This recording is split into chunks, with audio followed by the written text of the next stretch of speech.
ஒரு பொண்ணு லைப்ரரியில வேலை பாக்குறா. இவளுக்கு கல்யாணம் பண்ணி வைக்கிறதுக்காக நிறைய மாப்பிள்ள பாக்குறாங்க. ஆனா வர யாருமே இவளை பிடிக்கலன்னு சொல்லிட்டு போயிடுறாங்க. இவளுக்கோ தான் லைப்ரரியில வேலை பாக்குற ஒருத்த மேல கிரஷ் இருக்கு. ஏன்னா தான் அப்பா எதிர்பார்க்கிற எல்லா குவாலிட்டியும் அவன் கிட்ட இருக்கு. ஆனா அவனும் இவனை திரும்பி கூட பார்க்க மாட்டேங்கிறான். அதே நேரம் இவளோட தங்கச்சி ஒருத்தனை லவ் பண்றா. இவளோட கல்யாணம் தள்ளி போறதுனால அவளோட கல்யாணம் தள்ளி போகுது. அதனால கோபமாகி இவகிட்ட சண்டை போட்டு செத்து போ அப்படின்னு சொல்றா.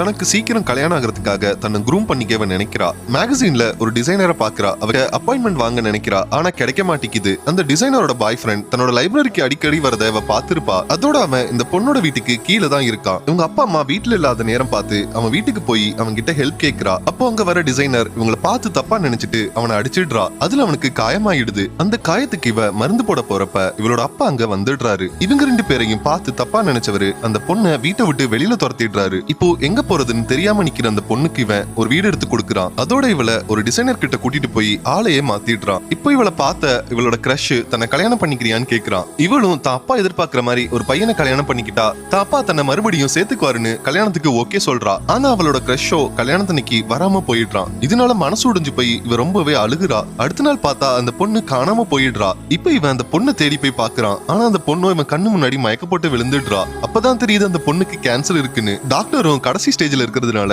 காப்பாற்ற முடியாதுன்னு சொல்லிடுறாங்க. கடைசியா இவன் தன்னை கல்யாணம் பண்ணிக்கிறியான்னு கேக்குறான். ஆனா அவ பரிதாபப்பட்டு என்ன கல்யாணம் பண்ணிக்க வேணாம்னு சொல்லிடுறா. இப்போ டிஸ்சார்ஜ் ஆனவ லைப்ரரிக்கு போகிறா. அங்க ஒரு புக்குக்குள்ள ஒரு கார்டு இருக்கு. அந்த கார்டு இவன் எழுதி வச்சதுதான். இவகிட்ட பேசுறதுக்கு இவன் முன்னாடியே ட்ரை பண்ணிருப்பான். இப்ப அவன் எடுத்த புக்கை எல்லாம் எடுத்து பாக்குறப்ப இந்த பொண்ணை அவன் எப்ப பார்த்தானோ அப்பயே அந்த பொண்ணை லவ் பண்ண ஆரம்பிச்சிருப்பான். அந்த பொண்ணு கிட்ட பேச நினைச்சு புக்குக்குள்ள கார்டு வச்சிருப்பான். ஆனா அவ பாத்திருக்க மாட்டா. இந்த புக்கெல்லாம் எடுத்து பார்த்துட்டு தன்னையும் ஒருத்தன் இந்த மாதிரி லவ் பண்ணிருக்கான்னு நினைச்சு அவ அழுகுறா. அப்ப அங்க வரவன் கிட்ட கல்யாணம் பண்ணிக்கிறதுக்கு சம்மதம் சொல்றா. இப்ப இவங்க ரெண்டு பேரும் கல்யாணம் பண்ணிக்கிறாங்க. ரிஜிஸ்டர் ஆபீஸ்ல இவ கையெழுத்து போட்டதும் மயங்கி கீழே விழுந்துடுறா. ஹாஸ்பிட்டல் அட்மிட் பண்ணா கொஞ்ச நேரம் தான் அவங்க உயிரோட இருப்பாங்கன்னு டாக்டர் சொல்லிடுறாரு. இப்ப இவன் கடைசியா அவகிட்ட போய் பேசிக்கிட்டு இருக்கான். அவ இவனோட கைய பிடிச்சிட்டு என்ன விட்டுட்டு போயிடாதுன்னு அழுதுட்டு இருக்கிறப்பவே அவ இறந்து போயிடுறா. அவளோட உடலை தன்னோட வீட்டுல இருக்கிற மரத்துக்கு பக்கத்துல அடக்கம் பண்ணிடுறான். இவனும் கடைசி வரைக்கும் கல்யாணம் பண்ணாம தனியாவே இருக்கான்.